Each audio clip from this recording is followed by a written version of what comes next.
मेरे भाई ने गर्मी मिटाने के लिए मेरे हाथ में दे दिया। बहुत बड़ा था दोस्तों, और जो जो किया सब कुछ विस्तार से बताने वाली हूं इस वीडियो में। मेरा नाम सुमन है। मैं 20 साल की होनहार लड़की हूं।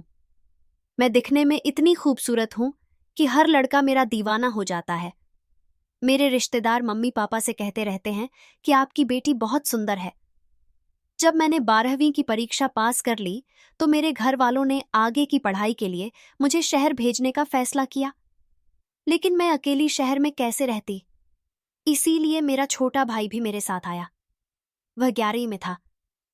वह मुझसे सिर्फ 1 साल ही छोटा है और काफी समझदार है। वह भी दिखने में बहुत स्मार्ट लगता है। सुबह सुबह उसे देख लूं तो मेरा दिन बन जाता है। अगले दिन हमने बस पकड़ा और मैं भाई के साथ शहर रवाना हो गई। हमने शहर में रहने के लिए रूम ढूंढना शुरू किया। काफी भागदौड़ और मशक्कत के बाद मन मुताबिक एक रूम मिला। हम दोनों इतने तक चुके थे कि रूम में जाकर सो गए।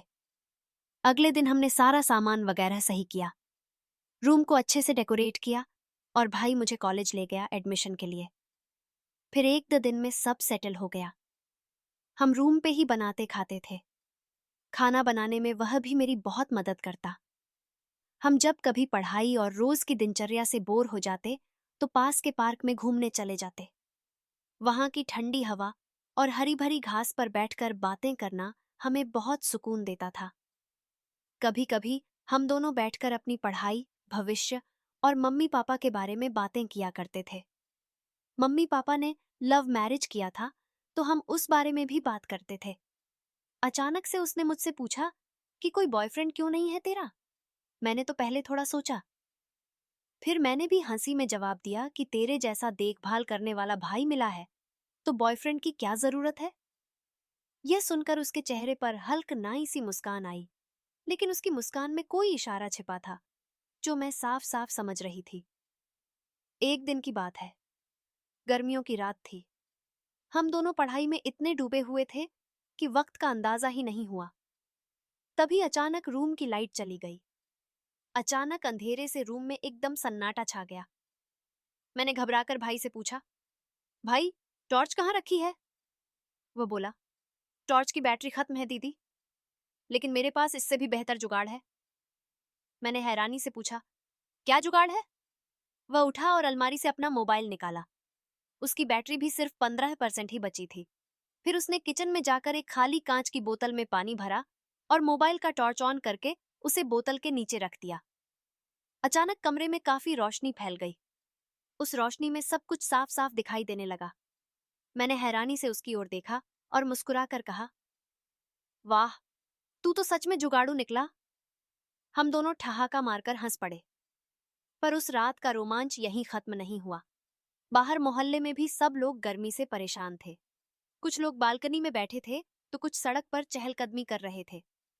भाई ने कहा, दीदी चलो बाहर चलते हैं, हवा भी मिलेगी और मोहल्ले का हाल भी देख लिया जाएगा। हम दोनों बाहर निकल आए। आसमान में तारे चमक रहे थे और हल्की ठंडी हवा चल रही थी। कुछ बच्चे गलियों में खेल रहे थे और कुछ लोग चौपाल लगाकर आपस में बातें कर रहे थे। हम भी वहां जाकर बैठ गए। भाई ने बताया कि मोहल्ले में ट्रांसफार्मर फंक गया है, इसलिए इतनी देर हो रही है लाइट आने में। फिर हम वापस अपने कमरे में सोने के लिए आए। अंदर आकर भाई ने दरवाजा अंदर से बंद कर दिया। अब तक भाई का मोबाइल भी पूरा डिस्चार्ज हो चुका था। कमरा पूरा अंधेरे से भर चुका था।